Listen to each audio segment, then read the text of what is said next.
স্মরণকালের ভয়াবহ বন্যার পর এবার টানা বৃষ্টিতে জলাবদ্ধতায় নাকাল নোয়াখালীবাসী দীর্ঘ ৪০ দিন পানিবন্দী হয়ে আছে অঞ্চলের ১২ লাখ মানুষ।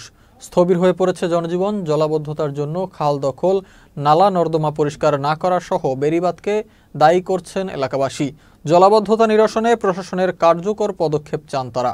নোয়াখালী প্রতিনিধি এএস শিপনের পাঠানো তথ্যচিত্রে বিস্তারিত ডেস্ক রিপোর্টে। গেল মাসে ভয়াল বন্যায় তলিয়ে যায় নোয়াখালীর ৮টি উপজেলা। বন্যার পানি কিছুটা কমলেও কয়েকদিনের টানা বৃষ্টিতে আবারও তলিয়ে গেছে জেলার বিভিন্ন উপজেলা। কোনো কোনো উপজেলার বিভিন্ন জায়গা তলিয়ে গেছে ৫ থেকে ৬ ফুট পানিতে। পানিবন্দী হয়ে পড়েছে ১২ লাখ মানুষ।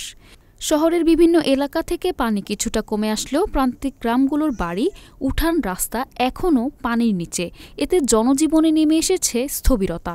এই এলাকায় পানিতে পুরো ডুবে গেছে। কোনো জায়গায় হাঁটু সমান, কোনো জায়গায় বুক সমান মানুষের ঘরে পানি। আমাদের এই তারুণ্য ফাউন্ডেশন ওই সময় ত্রাণ নিয়ে এই এলাকায় সর্বপ্রথম কাজ করেছে আমাদের এই তারুণ্য ফাউন্ডেশন। আমরা বিভিন্ন জায়গায় গিয়ে এই ত্রাণগুলো দিয়ে এসেছি। জলাবদ্ধতার কারণে যাইয়া আমাদের বাজারের সুন্দর পরিবেশটা বিনষ্ট হইতেছে। আমরা প্রশাসনিকভাবে যারা দায়িত্বে আছেন তারা যেন নিজের নিজ দায়িত্বে মনে করি যেন এটা যেন আর যেন ভবিষ্যতে পুনরাবৃত্তি না হয়।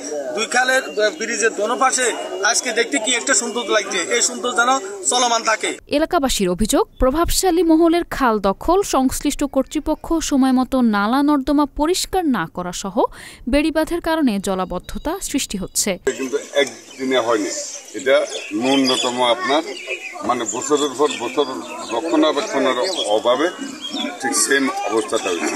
ব্রিজে অবৈধভাবে এই দিকেও দোকান উঠাই রাখছে, ওই দিকেও দোকান উঠাই রাখছে।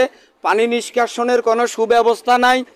তার জারি আলোকে প্রতি বছর এখানে জলাবদ্ধতা সৃষ্টি হয়, হাজার হাজার মানুষ কষ্ট ভোগ করতেছে।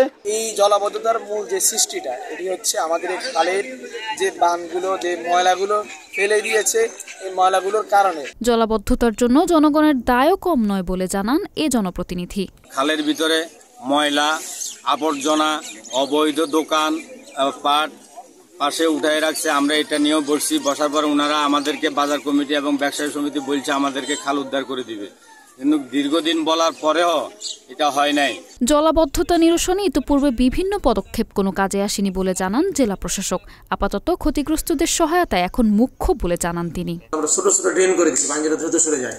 এই পানিগুলো দ্রুত সরে যাওয়ার জন্য অন্য যে বিকল্প সেটা আমরা করেছি। এবং যারা জলাবদ্ধতা হয়েছে, মানুষ কষ্টে আছে, আমাদের নিরীহ মানুষ, তাদেরকে আমরা ইউএনওদের সাথে কথা বলেছি। এরকম একেবারে দরিদ্র যারা মানুষ আছে, তাদের খাবারের সমস্যা, তাদেরকে কীভাবে সাহায্য করা, ইউএনওকে ইতিমধ্যে নির্দেশনা দিয়েছি এবং তাদের প্রয়োজনীয় যে সাহায্য করার জন্য যে সহযোগিতা করা সেটাও আমরা করেছি। কোনো আশ্বাস নয়, নোয়াখালীর জলাবদ্ধতা নিরসনে সংশ্লিষ্ট কর্তৃপক্ষ জোরালো পদক্ষেপ নেবেন এমন প্রত্যাশা এলাকাবাসীর। S A Hafsa, channel S news desk.